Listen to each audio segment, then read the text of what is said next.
Nearly getting on the end of it there.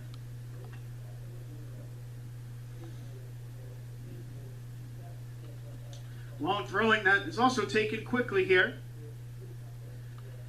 Back into the mixer. Almazino still down on the pitch. Samelko keeping play on here. Now the referee stopping on what they believe to be a player injured down on the pitch there. I believe that was Almazino. As the referee stops the clock, the other center back. Actually, no, Almazino's up, so I believe that's Luke Yates then. Luke Yates, the left-sided center back, who remains down on the pitch here, who contested on that 50-50. Spare thought for those who forgot to pack an umbrella on the near side benches. So it's Luke Yates, who remains down on the pitch here. Yates, who has started his 9th straight match out of Rotherham in England, has started the last 7 matches in center back. Played the full 90 in all of them.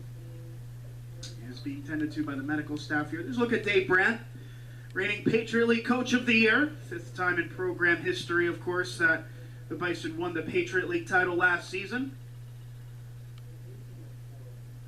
Not the first time, of course, Dave Brandt's won the Patriot League title. He won it with Navy almost a decade ago plus. Going with the winner hat for my opinion, is the first time this season. Look at some of the conditions here in the wet rain jackets for both sets of coaches. The attire being chosen, definitely far from waterproof, it seems. And if this match even has a winner in it, the main character will be the conditions that both teams have had to play under. Bucknell were in possession, so they'll get it back via the drop ball. There's Luke Yates once again, who will come off the pitch, but will not be substituted, so it seems as though they are going to look to get him back on in quick succession. Sergio Gonzalez directing on that near side. And the rain grows heavier. So much for my meteorologist career, but it is getting worse here in Lewisburg.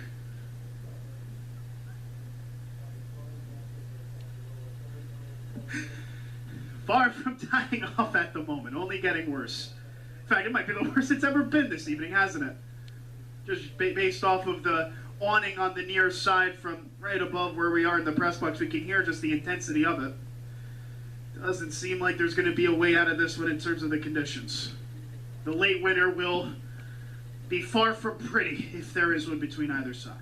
Just shy of the hour mark here at home stadium, the Bison taking on a Binghamton team that had just 10 minutes. The cross gets put in. Chances coming towards the near side. Contact made in the penalty area. Clean challenge, says the referee. And Tulloch way out from his striker spot, trying to play forward. And you can just see, just like the sharp movement of the feet, how a wave of water comes up. That is how much water has built up here on the pitch. Just look at whenever someone makes a run or a cut, you see a huge splash of it. You're basically playing on a slip and slide at this point. A slip and slide that, ironically enough, doesn't even carry the ball well. It's going to be an effort of improvisation to find a winner in this one. Here's Coughlin bursting down the far side. Comes out here for a throw-in. I have to say, in my 4 years calling Bucknell soccer matches, I have never seen conditions like this. Long throw-in taken quickly into the 18-yard box. Krumov heads it upwards, brought down, scrum forming in front of goal, but the flag comes up as the run from the strikers came just a tad early on Krumov's header. But that's going to be what it takes. I believe that both teams are going to have to dribble it into one another's goal.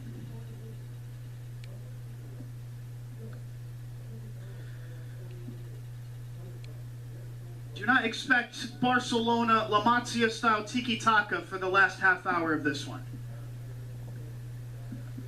Certainly makes the match interesting, though, for the neutral's perspective.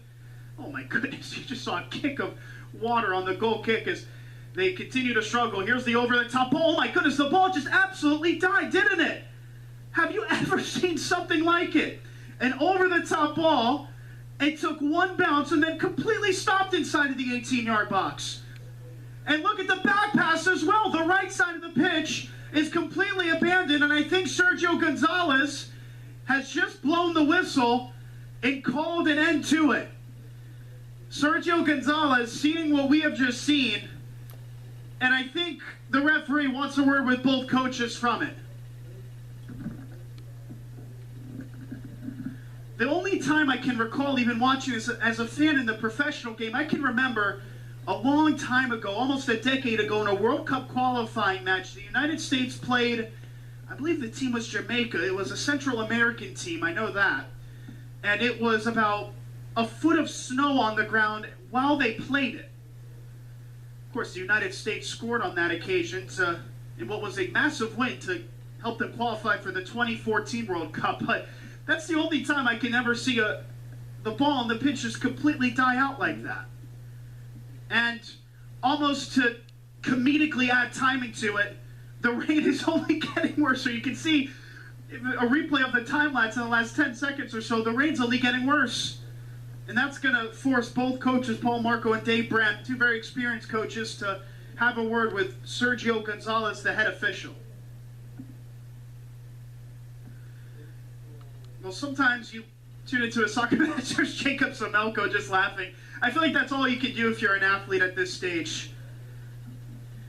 Zaire Almazino, who has the yellow card, trying to steady the nerves here for the visiting Binghamton side. Long trip back to upstate New York after this match, of course. Now it seems like one of the grounds crew members is having a word with Sergio Gonzalez, the head official. And for the first time on the right side of the pitch, it seems like it's being more affected than the left side, but it's really both. We're seeing standing water. Freddie Lapworth, I just saw, took a look, the Bucknell goalkeeper, at a very large puddle outside of the 18-yard box. There is some puddling on the near side. What you're seeing on your screens is not the bench. That is actually the near side end line that Jacob Semelko and the like are standing over. That is on the pitch. And the question becomes, with the discussion with both coaches, whether or not they'd want to play in these conditions. And hey, now you're starting to see the rain die down a bit. Maybe a little too late, though, on this occasion. There is the puddle that is inside of now Jack Roots' goal that we talked about in the opening of the match that might play a pretty brutal part. And I don't see the conditions getting better at this stage. The question becomes whether they want to see out the remaining 31 minutes or so of this match, or if they are going to call it, because I can't imagine at this point a delay helping anything. I think this match will either continue or will be called, but that is just my speculation up here in the press box. For Bucknell, it's their second match in 48 hours. For Binghamton, they have a very important AEC matchup to come against NJIT. Postseason spots are at a premium in the America East Conference. Binghamton yet to record a result in 2 matches. We are seeing ways to stay out of the rain that have not yet been heard of, I have to admit, with some of the action and some of the views here. And it's a good time to shout out our excellent camera operators and staff behind the scenes. Dr. Dave Bodmer on the left side, Travis Fatchline, who's just a few yards away from me here in the press box, Jason Fliegelman, who's up in the stands, and of course all the athletes. As now both sets of teams are going back to their respective benches here. And now we await a confirmation that's about to be announced.